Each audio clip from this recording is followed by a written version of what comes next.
اعوذ باللہ من الشیطان الرجیم، بسم اللہ الرحمن الرحیم۔ آغاز اللہ کے عظیم نام سے جو بڑا مہربان بے حد کرم کرنے والا ہے۔ میں امید کرتا ہوں کہ آپ تمام لوگ تندرست ہوں گے، خوش اور توانا ہوں گے، اور دعا گو بھی ہوں کہ اللہ پاک آپ تمام لوگوں کو اپنے حفظ و امان میں رکھے۔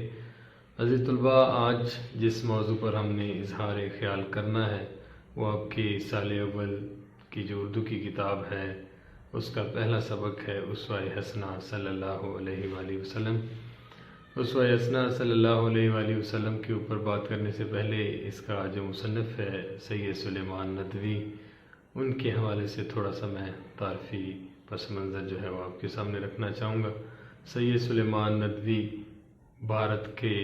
ضلع پٹنہ کے گاؤں دیسنا میں 1884 عیسوی کو پیدا ہوئے۔ آپ کے والد کا نام نجم الحسن تھا۔ ابتدائی تعلیم آپ نے گھر سے حاصل کی اور اس کے بعد لکھنؤ کے عظیم الشان ادارے ندوۃ العلماء میں آپ کو پڑھنے کے لیے بھیج دیا گیا، جہاں پر بہت ہی جید استاد مولانا شبلی احمد نعمانی کی رفاقت آپ کو میسر آئی۔ ندوۃ العلماء آپ کی زندگی کا وہ ٹرننگ پوائنٹ تھا جس نے آپ کی زندگی جو ہے وہ یکسر تبدیل کر کے رکھ دی، اور بعد ازاں اسی ادارے میں آپ تعلیق بھی مقرر ہوئے۔ آپ نے دارالمصنفین کے نام سے ایک عظیم ادارے کی بھی بنیاد رکھی، معارف کے نام سے ایک میگزین بھی پبلش کیا۔ شبلی احمد نعمانی نے مانو انگلی پکڑ کر آپ کو چلنا سکھایا، اور اس استاد اور شاگرد والا جو تعلق تھا، اس تعلق کی جو معراج تھی وہ سیرت النبی صلی اللہ علیہ وآلہ وسلم کی تکمیل کی صورت میں ہمارے سامنے آئی۔ شبلی احمد نعمانی جب اس دنیا سے رخصت ہوئے تو ان کی جگہ پر جو ان کا باقی ماندہ کام تھا وہ سید سلیمان ندوی نے پایہ تکمیل تک پہنچایا۔ آپ 1953 عیسوی کو کراچی میں وفات پائی، آپ نے رحلت فرمائی۔ اب آتے ہیں سبق کی طرف۔ اسوہ حسنہ صلی اللہ علیہ وآلہ وسلم، سب سے پہلے اس کے ٹائٹل کے اوپر غور کریں گے۔ اس کا جو عنوان ہے وہ ہے اسوہ حسنہ، جس کا مطلب ہے نیک مثال، عمدہ مثال، نیک نمونہ، عمدہ نمونہ، بہترین مثال۔ عزیز طلباء، اس سبق کا جو مرکزی خیال ہے وہ آپ سرکار دو عالم صلی اللہ علیہ وآلہ وسلم کی حیات طیبہ کے حوالے سے ہے کہ اس انسانی زندگی سے تعلق رکھنے والا کوئی بھی ایسا صائب شعبہ پیشہ نہیں ہے جس سے کے اندر ہم نبی مکرم صلی اللہ علیہ وآلہ وسلم کی زندگی سے رہنمائی نہیں لے سکتے۔ سرکار دو عالم صلی اللہ علیہ وآلہ وسلم کی زندگی ایک کھلی کتاب کی صورت ہے، جس کے قدم قدم پر، جس کی ایک ایک جو لمحے ہیں، ایک ایک پل کے اندر نیک اور عمدہ اور کامل مثالیں موجود ہیں۔ قابل مصنف نے ہمیں یہ بتانے کی کوشش کی ہے کہ اگر ہم نے زندگی میں کامیابی حاصل کرنی ہے، اگر ہم نے زندگی میں کامران ہونا ہے، اگر ہم نے عروج اور بلندی حاصل کرنی ہے، تو جو کامل اور مجسم ہستی ہے اس کی تقلید ہمیں کرنی پڑے گی۔ نبی مکرم صلی اللہ علیہ وآلہ وسلم کی زندگی پیدا ہونے سے لے کر ان کی رحلت تک، ایک ایک ان کی زندگی کا جو واقعہ ہے، ایک ایک ان کی زندگی کا جو گوشہ ہے، وہ ہمارے لیے، تمام لوگوں کے لیے، رہتی دنیا کے لیے وہ قابل عمل، قابل تقلید مثال کی صورت ہے۔ وما ارسلناک الا رحمۃ للعالمین، آپ کو بے شک تمام دنیا کے لیے رحمت بنا کر بھیجا گیا۔ اس جو حدیث قدسی ہے اس کے اندر یہ نہیں کہا گیا کہ آپ کو صرف مسلمانوں کے لیے رحمت بنا کے بھیجا گیا، بلکہ بات کی جا رہی ہے کہ آپ صلی اللہ علیہ وآلہ وسلم کو تمام دنیا کے لیے رحمت بنا کے بھیجا گیا۔ دنیا میں بسنے والے جتنے بھی انسان ہیں ان سب کے لیے آپ کی زندگی ایک قابل عمل مثال ہے۔ آپ تمام لوگ، ہم لوگ، سب لوگ نبی مکرم صلی اللہ علیہ وآلہ وسلم کے اسوہ حسنہ پر عمل کر کے اپنی زندگی کو کامیاب اور کامران بنا سکتے ہیں۔ اگر ہم نبی مکرم صلی اللہ علیہ وآلہ وسلم کی زندگی کے اوپر عمل کریں، ان سے سیکھیں، تو ہماری زندگیوں کے اندر نکھار آ سکتا ہے، ہماری زندگیوں کے اندر انقلاب آ سکتا ہے، ہماری زندگیوں کے اندر بہتری آ سکتی ہے، ہماری زندگیوں کے اندر نکھار آ سکتا ہے، اور ہم لوگ ایک کامیاب اور کامران انسان بن کر اس معاشرے میں اچھی زندگی گزارنے کے قابل بن سکتے ہیں۔ قابل مصنف نے اس مختصر سبق کے اندر بہت بڑی بڑی باتیں کی ہیں، جو کہ ایک ایک پیراگراف، ایک ایک لائن، ایک ایک لفظ سیکھنے سے اور پڑھنے سے تعلق رکھتا ہے۔ مصنف نے جا بجا ہمیں مثالوں سے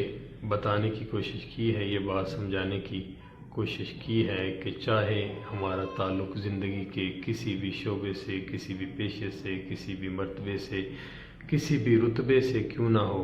ہم نبی مکرم صلی اللہ علیہ وآلہ زندگی سے، نبی مکرم صلی اللہ علیہ وسلم کی زندگی سے جو ہے وہ سبق حاصل کر سکتے ہیں۔ مصنف نے ہمیں بتانے کی کوشش کی ہے، اگر ہم باپ ہیں تو ہم نبی مکرم صلی اللہ علیہ وسلم کی زندگی سے سیکھ سکتے ہیں کہ ان کا تعلق جو ہے وہ جناب فاطمہ زہرا سلام اللہ علیہا کے ساتھ کس طرح تھا۔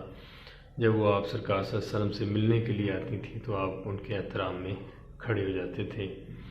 پھر مصنف نے ہمیں بتانے کی کوشش کی ہے کہ اگر ہم استاد ہیں تو ہمارا رویہ اپنے شاگردوں کے ساتھ کیسا ہونا چاہیے، بالکل ایسا ہونا چاہیے جو صفا کی درسگاہ کے اندر جو مسجد نبوی کے چبوترے کے اوپر کھڑے ہونے والے معلم کی تھی،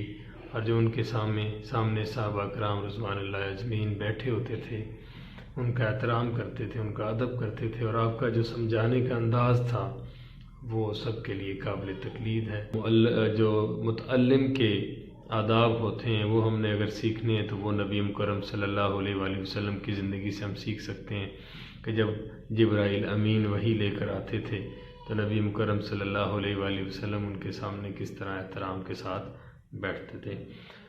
پھر مصنف نے ہمیں مثال دے کر یہ بات ثابت کرنے کی کوشش کی ہے کہ اگر ہم فوج کے سپہ سالار ہیں، اگر ہم کاروبار کرتے ہیں، اگر ہم بیویوں کے شوہر ہیں، اگر ہم رعایا میں سے ہیں، تو ہم ایک ریاست کا ذمہ دار فرد بننے کے لیے کن کن چیزوں کی ضرورت ہے، کن کن آداب کی ضرورت ہے، کن کن سابقوں کی ضرورت ہے، کن کن واسطوں کی ضرورت ہے، کس طرح ہم ان تمام چیزوں کے اوپر عمل کر کے اپنے آپ کو ایک کامیاب شہری ثابت کر سکتے ہیں، کامیاب شوہر ثابت کر سکتے ہیں، کامیاب ریاست کا فرد ثابت کر سکتے ہیں، وہ بھی ہمیں نبی مکرم صلی اللہ علیہ وآلہ وسلم کی زندگی کے اندر سے سیکھنا پڑے گا۔ پھر مصنف نے ہمیں بتایا ہے کہ اگر آپ طاقتور ہیں اور جو آپ کا بدترین مخالف ہے وہ آپ کے زیر نگین آ چکا ہے اور آپ کے پاس موقع بھی ہے کہ آپ اس سے بدلہ لے سکتے ہیں، لیکن آپ اس سے بدلہ پھر بھی نہیں لیتے، یہ مثال آپ کو کہاں سے ملے گی؟ یہ نبی مکرم صلی اللہ علیہ وآلہ وسلم کی زندگی سے ملے گی کہ وہ مکہ جہاں سے آپ کو نکال دیا گیا اور آپ جناب ابو بکر رضی اللہ تعالیٰ عنہ کے ساتھ وہاں سے ہجرت کر کے مدینہ آ گئے، اور جاتے ہوئے آپ نے فرمایا کہ اے مکہ تو مجھے اپنی جان سے بھی زیادہ پیارا ہے، لیکن یہ تیرے پیارے مجھے یہاں رہنے نہیں دیتے۔ اس مکہ میں جب آپ جاتے ہیں فاتحانہ انداز کے اندر اور 1 لاکھ سے زائد لوگ آپ کے ساتھ ہیں، اور سارے مکہ والے جو آپ کے بدترین دشمن تھے، ابو سفیان، جنہوں نے آپ کے ساتھ جنگیں تک لڑیں، آپ نے جاتے ہی تمام لوگوں کے لیے عام معافی کا اعلان کیا، اور سب سے بڑھ کر ابو سفیان کے گھر کو جو ہے امان قرار دیا کہ جو لوگ اس کے گھر پناہ لیں گے ان کے لیے امن اور سلامتی کی گارنٹی ہے۔ ہندا جس نے آپ کے عزیز ترین چچا حضرت حمزہ کا کلیجہ چبایا تھا اس کو معاف کر دیا۔ واشی جس نے ہندا کے کہنے پہ جناب حمزہ کو شہید کیا تھا اس کو معاف کر دیا، اور خانہ کعبہ کی چھت کے اوپر جو ہے وہ کھڑے ہو کر تمام لوگوں کو زندگی بھری بشارت دی اور دین کے تکمیل کی بات کی۔ تو یہ تمام وہ اسباق ہیں جو نبی مکرم صلی اللہ علیہ وآلہ وسلم کی زندگی سے ہمیں جا بجا ملتے ہیں۔ مختصراً مصنف نے اس ایک نقطے کے اوپر پوری کی پوری بات کو یکجا کرنے کی کوشش کی ہے کہ ہم جو کوئی بھی ہیں، کسی بھی رنگ، کسی بھی نسل، کسی بھی گروہ، کسی بھی طبقے، کسی بھی خطے سے تعلق رکھتے ہیں، اگر ہم نے اپنی زندگی میں نکھار پیدا کرنا ہے، اگر ہم نے اپنی زندگی کو کامیاب اور کامران کرنا ہے، اگر ہم نے اپنی زندگی کو جو ہے فلاحی راستے کے اوپر گامزن کرنا ہے، اس دنیا میں بھی کامیاب ہونا ہے اور آخرت میں بھی کامیاب ہونا ہے، تو ہمیں نبی مکرم صلی اللہ علیہ وآلہ وسلم کی زندگی کو فالو کرنا پڑے گا، ان کی اسوہ حسنہ کے اوپر عمل کرنا پڑے گا، ان کی سنت کے اوپر عمل کرنا پڑے گا، ان کی احادیث کے اوپر عمل کرنا پڑے گا، ان کی کہی ہوئی باتوں کے اوپر عمل کرنا پڑے گا، ان کی جتنی بھی زندگی ہے جو سیرت طیبہ ہے اس کے اوپر عمل کرنا پڑے گا۔ اگر نبی کرم صلی اللہ علیہ وآلہ وسلم کی تمام تر زندگی کے اوپر ہم عمل پیرا ہوں گے تو ہمارے لیے اس دنیا میں بھی کامیابی کی دلیل ہے اور آخرت میں بھی کامیابی کی دلیل ہے۔ میں امید کرتا ہوں کہ میں نے اس سبق کے اوپر مختصر الفاظ میں جتنی بھی بات کی ہے اس کی آپ کو سمجھ آئی ہوگی۔ مزید کسی بھی تشنیگی کی صورت میں میں ہر وقت حاضر ہوں۔ والسلام۔